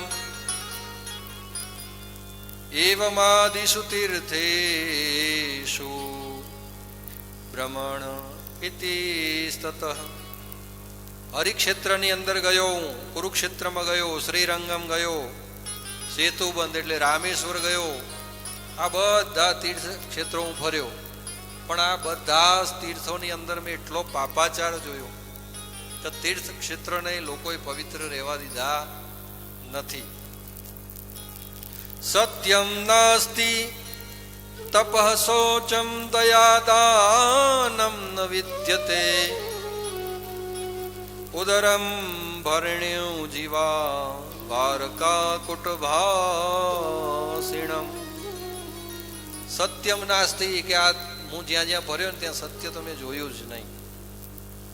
તપઃ નાસ્તિ, તપ પણ મેં બહુ જોયું નહીં. અને દયા જે હતી ને એનો પણ નાશ થઈ ગયો છે. દયા બહુ જોવા મળતી નથી. એટલે આ તો બધા ધર્મના અંગો છે, અને આ બધા અંગો મેં પૃથ્વી પર જોયા તો એ બધા નષ્ટ નાબૂદ થતા જાય છે. અને આ બધું ફરતા ફરતા ફરતા હું જે છે એ ભગવાન શ્રી હરિ નારાયણનો જ્યાં જન્મ થયો હતો ત્યાં વૃંદાવનમાં હું પહોંચ્યો. ને વૃંદાવનમાં તો મેં જોયું તો અલૌકિક વસ્તુ જોઈ. યમુનાજીમાં સ્નાન કરી અને જ્યાં બહાર નીકળતો હતો ત્યાં એક સ્ત્રી હતી, એ રડી રહી હતી. મને થયું કે આ સ્ત્રીને શું દુઃખ છે, લાવ હું જઈને પૂછું. તો એ સ્ત્રી પાસે ગયો તો ઘણી બધી સ્ત્રીઓ એમને સાંત્વના આપતી હતી, અને બાજુમાં બે વૃદ્ધ પુરુષો સૂયેલા હતા. એટલે મેં સ્ત્રીને પૂછ્યું કે હે નારી, તમે કોણ છો? ને ભગવાન શ્રી હરિ નારાયણના ધામની અંદર તમે આવો અવાજ શા માટે રુદન કરી રહ્યા છો?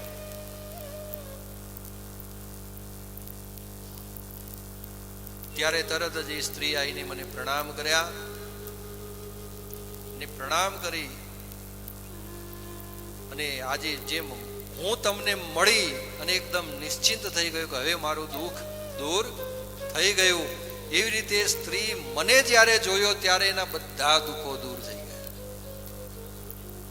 હે નારદજી, હવે તમને પ્રણામ કરું છું ને તમારા આશીર્વાદ અમને મળશે એટલે મારા બધા જ દુઃખો દૂર થઈ જશે. નારદ મુનિ કહ્યા કે તમે છો કોણ? તમારો પરિચય તો જરા આપો મને. ત્યારે એ સ્ત્રી બોલે છે કે હે નારદ, હું ભક્તિ માતા છું. અને જે આ વૃદ્ધ પુરુષો કોણ છે એમ નારદે પૂછ્યું. ત્યારે કહ્યું કે હે નારદજી, આ બંને જે વૃદ્ધ પુરુષો છે એ બંને વૃદ્ધ પુરુષો એ મારા પુત્ર છે, જેમાં એકનું નામ જ્ઞાન છે અને બીજાનું નામ વૈરાગ્ય છે. આ બંને મારા પુત્રો છે. નારદ મુનિ વિચારમાં પડી ગયા કે માતા, તમે યુવાન છો અને તમારા જે આ બે પુત્રો છે તો એકદમ વૃદ્ધાવસ્થામાં આવી ગયેલા છે, તો આવું શાના કારણે બન્યું? ત્યારે બધો જે વૃત્તાંત હતો એ ભક્તિ માતાએ કહ્યો કે ભાઈ કર્ણાટકથી હું ફરતી ફરતી આવી મધ્ય જે મહારાષ્ટ્રમાં હું વિકાસ પામી, અને વિકાસ પામીને જ્યારે હું ગુજરાતમાં આવી ત્યારે જીર્ણ થઈ ગઈ. હું પણ જીર્ણ થઈ ગયો અને મારા બે પુત્રો પણ જીર્ણ થઈ ગયા. અને આ વૃંદાવનમાં હું આવી છું તો હું મારી યુવા અવસ્થા પાછી આવી ગઈ, પરંતુ મારા બે પુત્રો છે એમની અવસ્થા પાછી આવી નથી. એટલે મારા બે બંને પુત્રો છે એ પણ યુવાન થઈ જાય એવું કંઈક કાર્ય તમે કરો.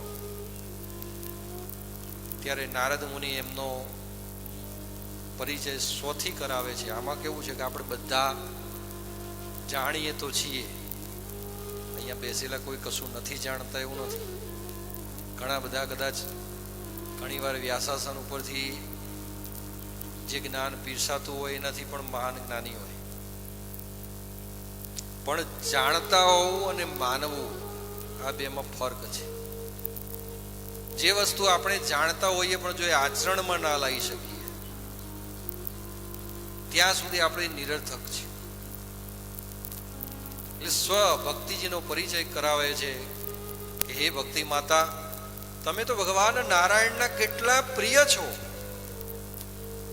કે તમને ભગવાન શ્રી હરિ નારાયણે વૈકુંઠની અંદર તમે ભક્તોને ભક્તિ પ્રદાન કરતા રહો છો. તમારી એક દાસી ભગવાને આપી છે જેનું નામ મુક્તિ છે, અને જ્ઞાન અને વૈરાગ્ય નામના બે પુત્રો તમને ભગવાને આપ્યા છે. અને તમે તો આ પૃથ્વી ઉપર આવ્યા છો એ તો માત્ર અંશાત્મક સ્વરૂપે છે, પણ વાસ્તવિક તમારું સાચું સ્વરૂપ તો વૈકુંઠમાં છે. હમણાં જ તમારા જ્ઞાન અને વૈરાગ્ય બંને જે પુત્રો સૂતેલા છે એમને હમણાં જ હું મૂર્છિત અવસ્થામાંથી બહાર લાવી દઉં છું અને એમને હમણાં જ યુવાન કરી દઉં છું. એમ હાથમાં જળ લઈ ગીતાજીના થોડા મંત્રો બોલ્યા ને મંત્રો એમને અર્પણ કર્યા. એટલે તરત જ જ્ઞાન અને વૈરાગ્ય બંને ઊભા થયા અને થોડી વાર રહીને પાછા મૂર્છિત થઈ હતા એમને પડી ગયા. 2 થી 3 વાર નારદ મુનિએ આવું કર્યું, પણ એમની વૃદ્ધાવસ્થા દૂર થઈ નહીં. તેમજ એ જેવા જોઈએ એવા આમ સ્ફૂર્તિમાં આવવા જોઈએ એવા આવ્યા નહીં. એટલે એમને થયું કે આ શું થઈ રહ્યું છે. ભગવાન નારાયણને યાદ કર્યા કે હે નારાયણ, હે પરબ્રહ્મ પરમાત્મા, મારી ભક્તિમાં કોઈ દોષ તો નથી આવી ગયો ને? મારામાં કોઈ અભિમાન આવ્યું હોય, મારામાં કોઈ ભક્તિમાં દોષ આવ્યો હોય તો મને ક્ષમા કરજો. પણ આ જ્ઞાન અને વૈરાગ્ય છે એમને હું જાગૃત કરી શકું અને એનું ફળ મને જ મળવું જોઈએ. એવું કંઈક શું કાર્ય કરું કે આ જ્ઞાન અને વૈરાગ્ય બંને જાગૃત થાય. ત્યારે આકાશવાણી થઈ, હે નારદ મુનિ, તમે સદકર્મ કરો. તમે જે સદકર્મ કરશો એ સદકર્મથી આ જ્ઞાન અને વૈરાગ્ય બંને જાગૃત થશે અને સદકર્મ જે છે એ તમને સત્પુરુષો બતાવશે. એટલે એના માટે હું આખું ભારત ભ્રમણ કર્યો, પણ જ્યાં જ્યાં જઉં ત્યાં એટલા મોટા સંતોને મળ્યો, કોઈ મહંતોને મળ્યો, પણ જ્યાં મારી આભા જોવે ને હું સદકર્મ શું એવો એમને પ્રશ્ન પૂછું એટલે તરત જ એ પ્રશ્નમાંથી એ બહાર નીકળી જાય. કોઈ કે હે નારદ મુનિ, તમે આટલા જ્ઞાની છો, તમે બધું જ જાણો છો, તમે તો દેવોના પણ ઋષિ મુનિ છો, એટલે દેવર્ષિ કહેવાઓ છો, અને તમારી પાસે જે જ્ઞાન છે તો એનાથી અડધું જ્ઞાન અમારી પાસે નથી, તો અમે તમને સદકર્મ શું બતાવવાના? એવી રીતે કોઈ પણ જવાબ મને જે છે આ પૃથ્વી ઉપરથી સાચો મળ્યો નહીં. એટલે હારી થાકી અને કંટાળીને અહીંયા આવીને બેસ્યો છું, કારણ કે મેં નીકળતી વખતે ભક્તિ માતાને વચન આપેલું છે કે ભક્તિ માતાને કહેલું છે કે તમારા જ્ઞાન અને વૈરાગ્ય નામના 2 પુત્રોને હું એટલા જાગૃત કરીશ કે ભક્તિ, જ્ઞાન અને વૈરાગ્યની જ્યોત ભારત વર્ષના ઘરે ઘરે હું જલાવીશ. ભક્તિ, જ્ઞાન અને વૈરાગ્ય હું ભારત વર્ષના ઘરે ઘરે જાગૃત કરીશ. અને આજે એમાં હું થોડો ખોટો પડું છું. એવા સદપુરુષો મળતા નથી, કારણ કે જ્યાં જઉં છું ત્યાં બધો લોભ વ્યાપી ગયો છે. જ્યાં જોઉં છું ત્યારે અત્યારે સંત મહાત્માના નામે ઘણા બધા સંત મહાત્માનો ઢોંગ કરીને બેસી ગયા છે. સાચા સંતોને પણ મળું છું, અને એવી રીતે જે છે એ મને કોઈ પ્રત્યુત્તર મળતો નથી. માટે જો તમે કંઈ જાણતા હોય તો કૃપા કરીને મને કહો. એ સનત કુમારો કહે છે કે નારદ મુનિ, તમારે આ પ્રશ્નની કોઈ ચિંતા કરવાની જરૂર જ નથી. સદકર્મ શું છે તમે ખૂબ સારી રીતે જાણો છો, અને આ સદકર્મ જે છે ને એ તમે જ સૌ પ્રથમ વેદવ્યાસજીને સદકર્મ સંભળાવેલું. યાદ કરો કે તમે એક દિવસ બ્રહ્માજી પાસે ગયેલા, અને બ્રહ્માજી પાસેથી તમે 4 શ્લોક સ્વરૂપમાં ચતુર્શ્લોકી ભાગવતનું જ્ઞાન પ્રાપ્ત કરેલું. બ્રહ્માજી એ જ્ઞાન કોની પાસેથી પ્રાપ્ત કર્યું હતું? તો નારદ મુનિ કે એ તો પરબ્રહ્મ પરમાત્મા ભગવાન શ્રી હરિ નારાયણ પાસેથી. તો નારાયણ પાસેથી જે જ્ઞાન પ્રાપ્ત કર્યું એ પરબ્રહ્મ પરમાત્માનું જ્ઞાન બ્રહ્માજીએ પ્રાપ્ત કર્યું. બ્રહ્માજી પાસેથી એ જ્ઞાન તમે પ્રાપ્ત કરેલું, અને તમારી પાસે જ્યારે એ જ્ઞાન આવ્યું અને વેદવ્યાસજી હતા, એ વેદવ્યાસજીને તમે આ 4 શ્લોકી ભાગવતનું જ્ઞાન કરાવ્યું. અને એના દ્વારા જે જ્ઞાન વેદવ્યાસજીને થયું, તો એ વેદવ્યાસજીએ 4 શ્લોકોમાંથી 18,000 શ્લોકનું ભાગવતજીનું નિરૂપણ કર્યું છે. અને એનાથી મોટું સદકર્મ આ જગતમાં બીજું કોઈ જ નથી. માટે તમે સપ્તાહ યજ્ઞ જે ના સ્વરૂપની અંદર 7 દિવસની અંદર આ ભાગવતજીનું જ્ઞાન જે છે એ જો સાંભળવામાં આવે તો એ સદકર્મ દ્વારા જ્ઞાન અને વૈરાગ્ય નામના આ બે પુત્રો જાગૃત થાય, એમાં કોઈ શંકા ને સંશય નથી. એટલે નારદ મુનિને તરત થયું, ના, વાત તો જે છે સનત કુમારોની સાચી, અને આનાથી મોટું તો કોઈ જ્ઞાન હોય જ ના શકે, પરંતુ આ જે જ્ઞાન છે એને હું જ ભૂલી ગયો હતો. સનત કુમારોએ કહ્યું કે આ જ્ઞાન દ્વારા પરીક્ષિતે 7 દિવસની અંદર મોક્ષ મેળવી લીધો. જે સતયુગ, ત્રેતાયુગ, દ્વાપર યુગ આ બધાની અંદર ભગવાનને પ્રાપ્ત કરવા હોય તો કેટલા કેટલા મોટા યજ્ઞો કરવા પડે, તપ કરવું પડે, વ્રત જપ કરવા પડે, ત્યારે ભગવાન દર્શન દે તો દે, બાકી ન પણ દે ને મોક્ષ તો મળે જ નહીં. પણ કળિયુગની અંદર સહેલાઈથી ત્યાં એના પ્રારંભની અંદર પરીક્ષિતને મોક્ષ પ્રાપ્ત થઈ ગયો 7 દિવસ માત્ર ભાગવત શ્રવણ કરવાથી.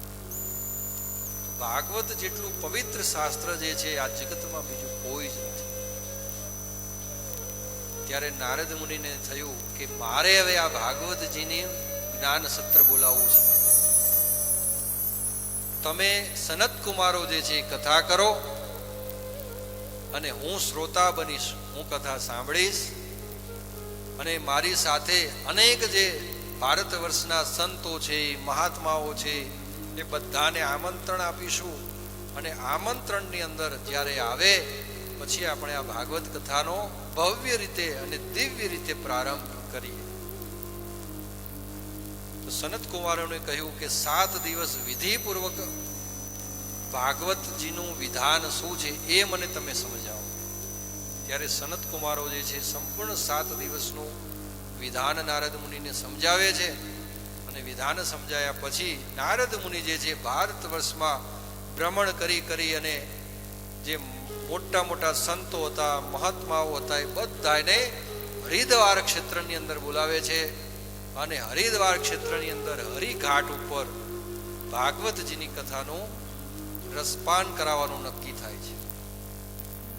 કારતક મહિનો છે, કારતક મહિનાની સુદ પક્ષ એટલે કે શુક્લ પક્ષ ચાલી રહ્યો છે, ને શુક્લ પક્ષની નોમના દિવસે નારદ મુનિ આખા ભારત વર્ષમાંથી જેટલા પણ સંતો મહાત્માઓ બધાને બોલાવ્યા છે એ બધાને એકત્ર કરી અને સનત કુમારો જે છે એમનું વિધિવત પૂજન કરી અને વ્યાસાસન પર વિરાજમાન કરે છે, અને વ્યાસાસન પર વિરાજમાન કરી અને ભાગવત કથાનું શ્રવણ જે કહેવાય રસપાન ચાલુ થાય છે. કે શ્રી કૃષ્ણ ગોવિંદ હરે મુરારી, હે નાથ નારાયણ વાસુદેવા. શ્રી કૃષ્ણ ગોવિંદ હરે મુરારી, હે નાથ નારાયણ વાસુદેવા. શ્રી કૃષ્ણ ગોવિંદ હરે મુરારી, હે નાથ નારાયણ વાસુદેવા.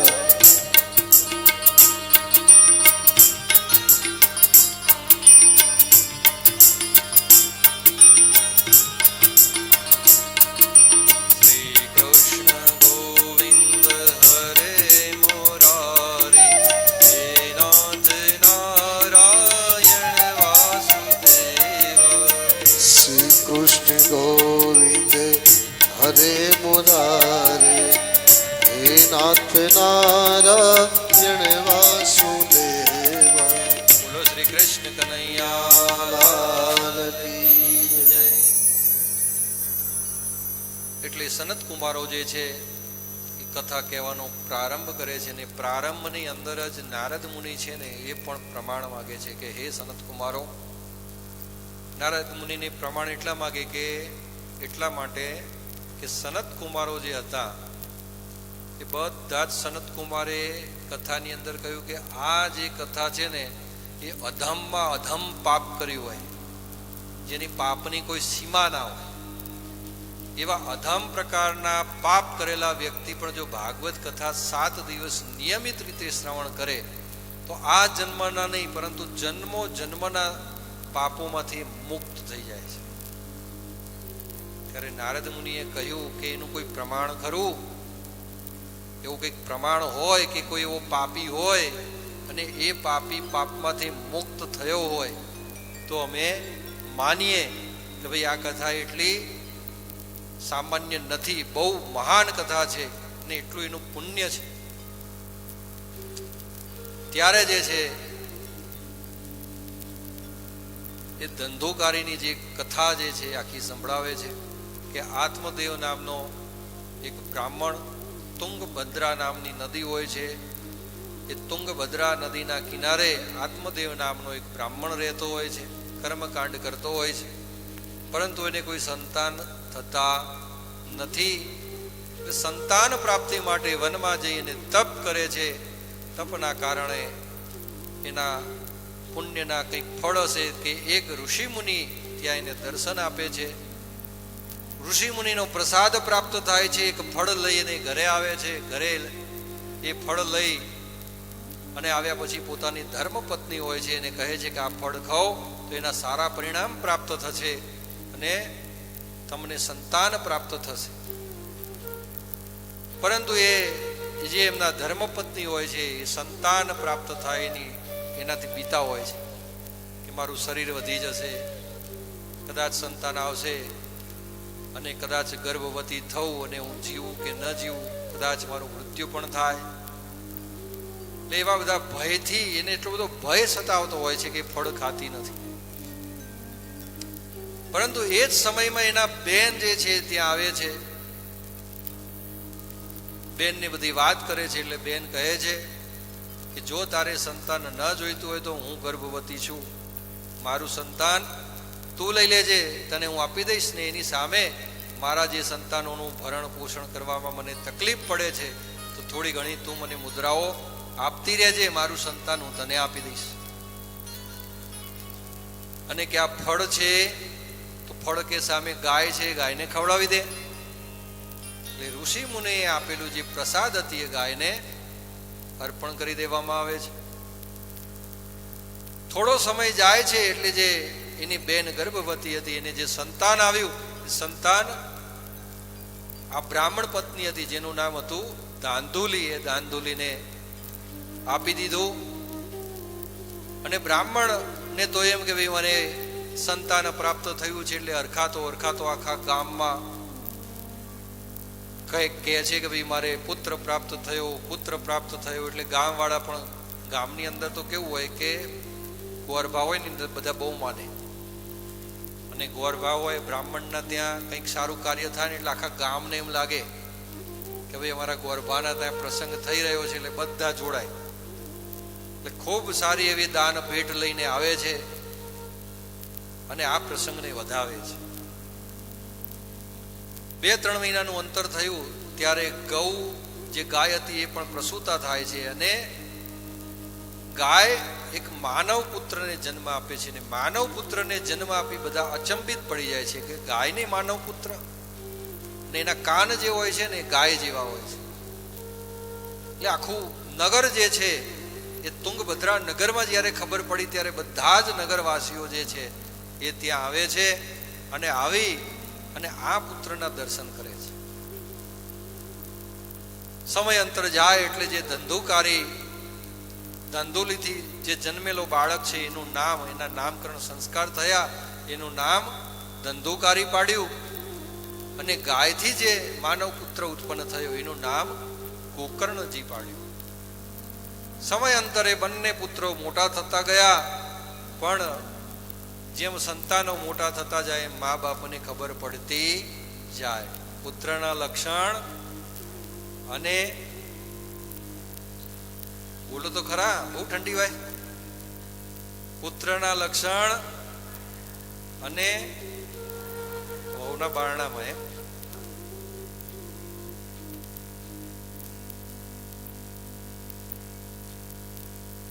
એટલે એવું છે, પુત્રના લક્ષણ પારણામાં ખબર પડી જાય.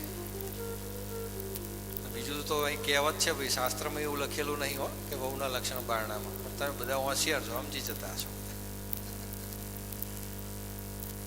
એટલે એવી રીતે બંનેના લક્ષણો ઉપરથી ખબર પડવા માંડી કે કોણ ધર્મમાં જશે ને કોણ અધર્મમાં જશે. બંને યુવાનો, બે પુત્રો મોટા થયા, અને મોટા થયા એમાં જે ધંધુકારી હતો એ મોટો થઈ અને એટલો પાપાચાર કરવા લાગ્યો કે જે કોઈની સીમા ના રહી. અને ગોકર્ણજી વેદ અધ્યયન કરી અને સંપૂર્ણ શાસ્ત્રીય જ્ઞાન પ્રાપ્ત કર્યું અને પોતાના માર્ગ ઉપર જે બ્રાહ્મણોનું નૈષ્ઠિક કર્મ છે, બ્રાહ્મણોનું નૈષ્ઠિક કર્મ આવું છે કે બ્રાહ્મણોને શરૂઆતમાં જે આપણી વર્ણ વ્યવસ્થા હતી એ વર્ણ વ્યવસ્થા પ્રમાણે આજે પણ બ્રાહ્મણોનું જે નૈષ્ઠિક કર્મ છે કે જ્ઞાન લેવું અને જ્ઞાન આપવું, યજ્ઞ કરવો અને યજ્ઞ કરાવવું, દાન લેવું અને દાન આપવું, આ બ્રાહ્મણોના જે 6 નૈષ્ઠિક કર્મો છે એ પ્રમાણે ગોકર્ણજી એ કર્મ કરવા લાગ્યા. સમયાંતરે એકવાર એને પૈસાની જરૂર હતી અને ઘરમાંથી પૈસા ન આપવામાં આવ્યા તો એના કારણે એટલો એને ઝઘડો કર્યો અને ન બોલવાના શબ્દો ગોકર્ણ સાંભળતા હતા એવાની અંદર ધંધુકારી જે છે પોતાના માતા પિતાને બોલ્યા. અને માતા પિતાને જ્યારે એવા શબ્દો બોલ્યા ત્યારે માતા પિતાને એટલું લાગી આવ્યું કે ન પૂછો વાત. અને એના કારણે પછી એ ગોકર્ણજીને જે છે ને એ આત્મદેવ કહેવા લાગ્યા કે બેટા, આ તારા ભાઈને કંઈક સમજાય તો ખરો, તારા ભાઈને તું કંઈક સમજાય. ન બોલવાના શબ્દો આજે મા બાપને બોલે છે. ત્યારે ગોકર્ણજીએ કહ્યું કે ભગવાન, હે પિતા, તમે પોતે પણ બ્રહ્મવેતા છો, પણ આ સંસારની મોહ માયાની અંદર તમે શાસ્ત્ર ભૂલી ગયા છો. આ જન્મમાં કોણ કોની માતા, કોણ કોનો પિતા? આપણે પરબ્રહ્મ પરમાત્માથી છૂટા પડેલા અંશો છીએ અને અંશ સ્વરૂપની અંદર જ્યારે આપણને પુત્ર પ્રાપ્ત થતો હોય છે તો પૂર્વ જન્મના કંઈક એવા 3 લેણા હોય, એના કારણે 3 પ્રકારના સંતાનો આપણને પ્રાપ્ત થતા હોય છે. પૂર્વ જન્મમાં આપણે કોઈનું કંઈ લઈ લીધું હોય, પડાવી લીધું હોય અને કોકને દગો આપ્યો હોય ને બધું લઈ લીધું હોય તો આ જન્મની અંદર એવા સંતાનો મળે કે આપણે જેટલું પણ ધન સંપત્તિ વૈભવ જે કંઈ પણ કમાવ્યા હોય એ બધું તહેસ નહેસ કરી નાખે અને મા બાપને એટલું બધું દુઃખ આપે કે જે કોઈ એની સીમા ના હોય. બીજા પૂર્વ જન્મની અંદર કોઈ ગુરુકુલની અંદર અભ્યાસ કરતા હોય, કોઈ સહપાઠી હોય, કોઈ મિત્ર હોય કે તમે એટલા સુંદર મજાના અને વ્યવહારથી રહેતા હોય કે બીજા જન્મની અંદર એ પુત્ર થઈને આવે એ તમને બહુ સુખી ના કરે કે તમને પણ બહુ દુઃખી ના કરે, પણ સમભાવે એ તમારી સાથે રહે. અને એ પિતાજી ત્રીજું સંતાન એવું છે કે પૂર્વ જન્મમાં કોઈની આપણે અવિરત રીતે સેવા કરી હોય, ખૂબ સારી એવી સેવા કરી હોય તો એ આ જન્મની અંદર એ પુત્ર થઈને આવે અને એ પુત્ર થઈને આવ્યા પછી એટલું ધન સંપત્તિ વૈભવ એટલું કમાય કે તમારું ચારે બાજુ તમારું નામ કરે, તમારા સમાજમાં, તમારા પરિવારમાં, અને જ્યાં જુઓ એ તમારા પુત્ર થકી તમે ઓળખાવો કે ભાઈ આ એમના પિતાજી છે ને તો એ આમના સંતાન છે, આ જે એમના પિતાજી છે એમનું સંતાન છે. આ એટલે સંતાનના નામથી પિતા ઓળખાય એટલું તમને આપીને જાય. તો આવા 3 પ્રકારના જે લેણા છે એ લેણાથી 3 પ્રકારના સંતાન પ્રાપ્ત થતા હોય છે. પણ તમે આ બધામાંથી મુક્ત થઈ જાઓ. તમે 50 વર્ષ ઉપરનું હવે તમારું આયુષ્ય થઈ ગયું, કારણ કે વૃદ્ધાવસ્થાએ સંતાન પ્રાપ્ત થયું હતું, લગભગ આત્મદેવી 80 વર્ષ ઉપર પહોંચી ગયા હતા. એટલે કે તમે બધી ચિંતા છોડી હવે વાનપ્રસ્થાશ્રમ અપનાવો અને વનમાં જઈને ભગવાનનું નામ લો. ભાગવતજીનો 10મ સ્કંદ કરજો અને 10મ સ્કંદ કરતા કરતા તમારું જીવન તમે વ્યતાવો.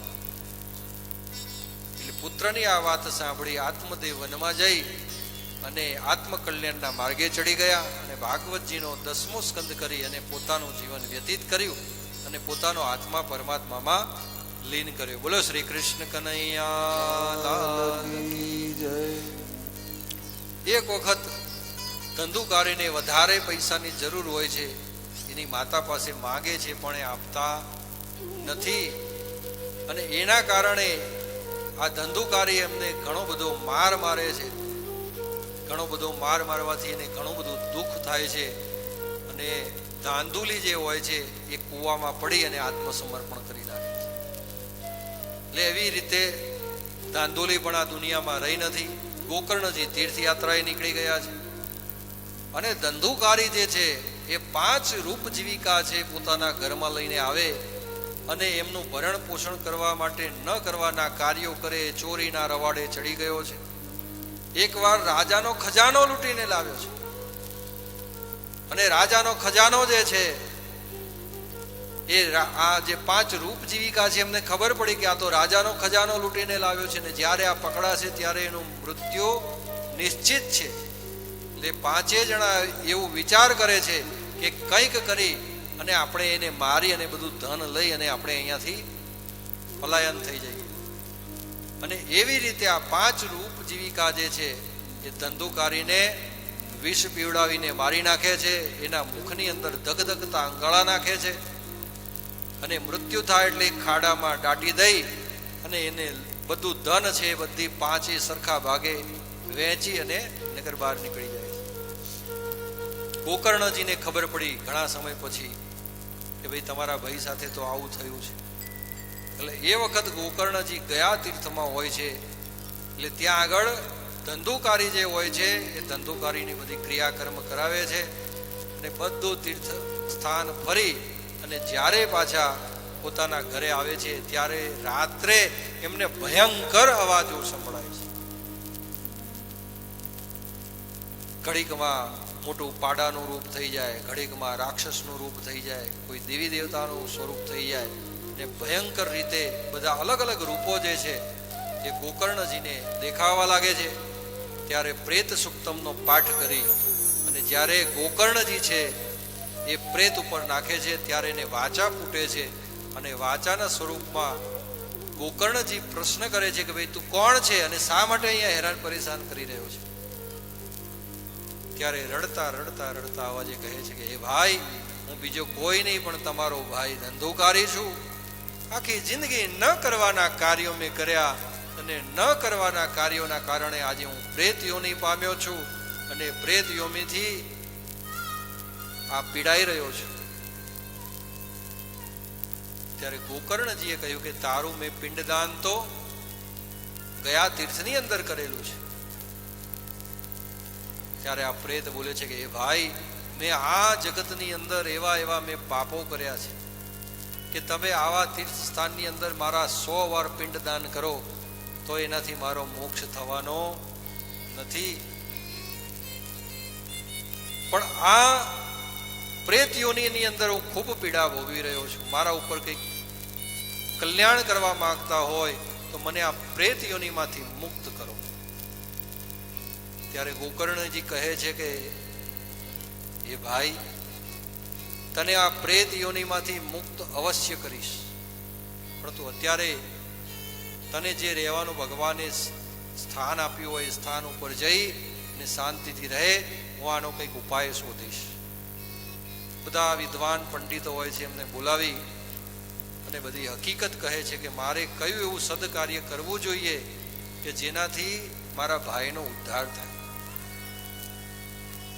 ત્યારે બધા જેટલા પણ સંત મહાત્માઓ હતા, વિદ્વાન શાસ્ત્રી હતા, એમને કહ્યું કે તમે આદિ નારાયણ જે છે સૂર્યદેવ છે અને એ બધાના મિત્ર છે કે એમની તમે ઉપાસના કરો, આરાધના કરો તો જ તમે આમાંથી મુક્ત થઈ શકશો, બાકી મુક્ત થશો નહીં. એ મુક્તિનો ઉપાય જે છે એ સૂર્યનારાયણ જાણતા હોય અને એ જે ઉપાય બતાવે એના દ્વારા જ તમે તમારા ભાઈનું કર્મ કરો. ત્યારે ગોકર્ણજી જે છે સૂર્યનારાયણ દેવની ઉપાસના કરે છે. જપા કુસુમ શંકાશમ કાશ્યપેયમ મહાદ્યુતિમ તમોરી સર્વ પાપગણમ પ્રણતોસ્મિ દિવાકરમ. આમ સૂર્યનારાયણ દેવની જે આ ઉપાસના થાય છે ત્યારે સૂર્યનારાયણ દેવ પ્રસન્ન ચિત્તે જે છે એ ગોકર્ણજીને પ્રસન્ન થાય છે અને કહે છે કે હે વત્સ, ખૂબ ભાવથી તે મારી ઉપાસના કરી છે. તારે જે વરદાન માગવું હોય મારી પાસે માંગી લે.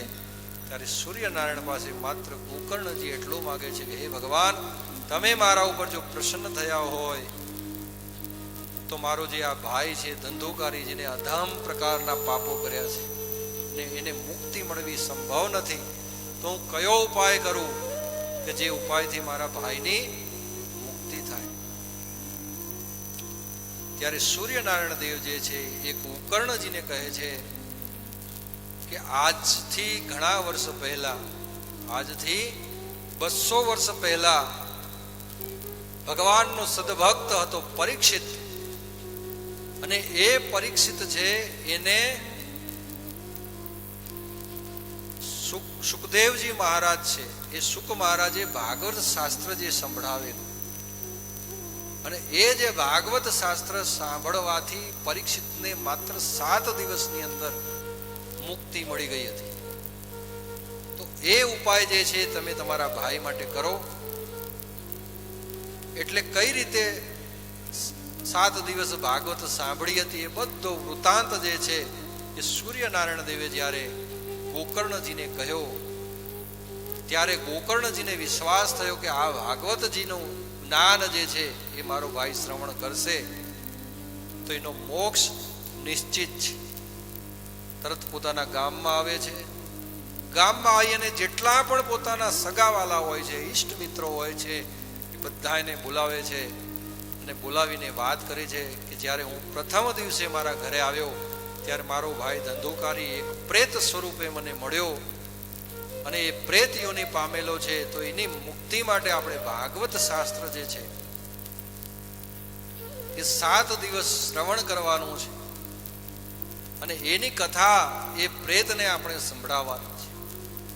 તમે પણ આની અંદર સહભાગી થાઓ અને તમે પણ શ્રોતાઓ બનો, અને શ્રોતાઓ બની અને 7 દિવસ સુધી આ ભાગવત કથા સાંભળો. ત્યારે બધા ગામવાસીઓ ખુશ થઈ ગયા કે હે ગોકર્ણજી, તમારા પિતા સ્વધામ પધાર્યા, તમારા પિતા વૈકુંઠ પધાર્યા, ત્યારબાદ આવું સદકાર્ય કોઈ ગામમાં થયું નથી. તો ઉત્તમ સદકાર્ય માટે તમે વિચાર કરી રહ્યા છો. અમે સંપૂર્ણ ગામવાસીઓ જે છીએ એ તમારી સાથે છીએ. તમે ભવ્ય રીતે માત્ર કથાનું આયોજન અમને કહી દો કઈ રીતે કરવાનું છે, એટલે અમે ગામવાસીઓએ આયોજન કરી દઈશું. એટલે ભવ્ય રીતે આયોજન થયું, અને એ જે આયોજન થયું એમાં જે પ્રેત છે, એક સાગ છે, એક વાંસ છે, એ વાંસની અંદર જે છે આ પ્રેત બેસી જાય છે, અને એ પ્રેત ત્યાં બેસે છે. પછી 1 દિવસ 2 દિવસ 3 દિવસ એવી રીતે 7 દિવસ સુધી આ કથાનું શ્રવણ થતું રહે છે. પ્રથમ દિવસની કથા પૂર્ણ થઈ એટલે જે વાંસ હતી એ વાંસનો એક ગાંઠ જે છે એ તૂટી જાય છે. બીજો દિવસ થાય છે એટલે વાંસની બીજી ગાંઠ તૂટે છે. એમ 7 દિવસની કથા પૂર્ણ થાય છે એટલે 7 વાંસના ગાંઠો હોય છે તૂટી જાય છે, અને એ વાંસની અંદરથી એક દિવ્ય સ્વરૂપ પ્રગટ થાય છે. દિવ્ય સ્વરૂપ પ્રગટ થતાની સાથે જ આકાશમાંથી ભગવાનનું વિમાન આવે છે, અને એ જે વિમાન છે એ દિવ્ય સ્વરૂપ પ્રગટ કરેલા પુરુષને વિમાનમાં બેસાડે છે. વિમાનમાં બેસી અને ગોકર્ણજી છે બંને હાથે પોતાના ભાઈને નમસ્કાર કરે છે કે હે ભાઈ, તમને કોટી કોટી વંદન, કોટી કોટી નમસ્કાર કે તમારા કારણે હું પ્રેત યોનિમાંથી આજે મુક્ત થઈ અને આવું દિવ્ય સ્વરૂપ પામ્યો છું, અને હવે હું વૈકુંઠ જઈ રહ્યો છું. ત્યારે ગોકર્ણજી છે ભગવાનના પાર્ષદોને પ્રશ્ન કરે છે કે હે પાર્ષદો, કથા તો અહીંયા બધાય વ્યક્તિએ શ્રવણ કરી છે, તો જે બધાય વ્યક્તિએ શ્રવણ કરી છે એમાં આટલો ભેદ શા માટે કે આ જે ધંધુકારી છે એના માટે દિવ્ય વિમાન આવ્યું અને આ બીજા બધા બેઠા છે એમના માટે કંઈ નહીં? ત્યારે બધા ભગવાનના પાર્ષદો છે ને એ સમજાવે છે કે પરીક્ષિતે જે કથા સાંભળીને એ કથા 7 દિવસ જે કથા શ્રવણ કર્યો એ માત્ર ને માત્ર વાયુપાન ઉપર રહી અને કથા કરી. અનશન વ્રત લીધું હતું, કંઈ જમે નતા. ને એ જ પ્રમાણે જે આ પ્રેત યોનિમાં તમારા ભાઈ પ્રવૃત્ત થયા છે એમને પણ વાસની અંદર બેસી અને 7 દિવસ અનશન વ્રત ઉપર માત્ર વાયુપાન ઉપર રહી અને કથા સાંભળી છે. અને જે કંઈ અહીંયા બીજા લોકો બેઠા છે એમને કંઈક મનોકામના સ્વરૂપમાં કથા સાંભળી છે. કોઈના દીકરા કે દીકરીના ત્યાં પારણું નથી બંધાતું તો ભગવાન આગળ ટેક લીધી છે કે જો ભગવાન મારા ત્યાં સારા દિવસો તમે દેખાડો તો હું તમારી કંઈક કથા કેવડાવીશ. કોઈએ જે છે ધન સંપત્તિના માગણી સ્વરૂપે કથા સાંભળી છે. આમ જે પોતાના મનની અંદર પડેલી મનોકામના છે એવી અલગ અલગ વ્યક્તિનામાં અલગ અલગ મનોકામના જે છે એને મનોકામનાના કારણે એમના કથાનો શ્રવણ ભેદ થયેલો છે.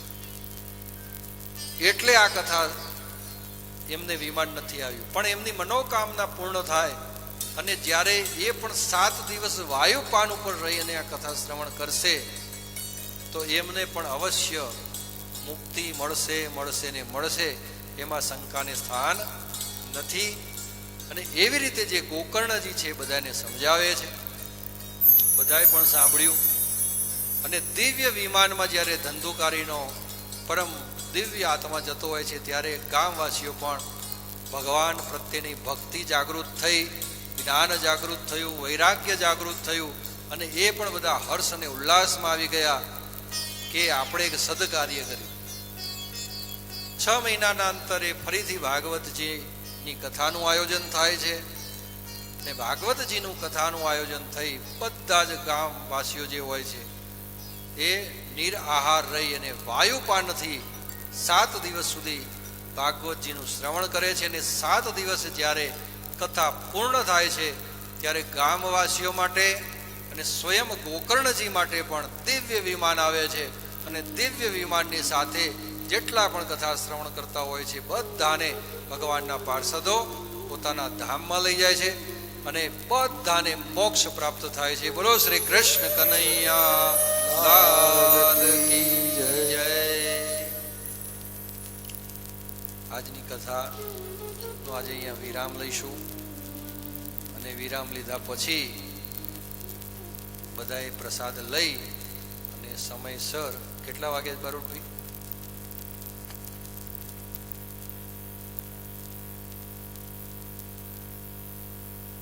હા, એટલે 3 વાગે નિયમિત રીતે બધા આપણે યાત્રામાં નીકળીશું. એટલે પ્રસાદ લઈ થોડી વાર તમારા રૂમમાં જઈ ફ્રેશ થઈ અને પછી આવી જજો. અહીંયા શાસ્ત્રીજી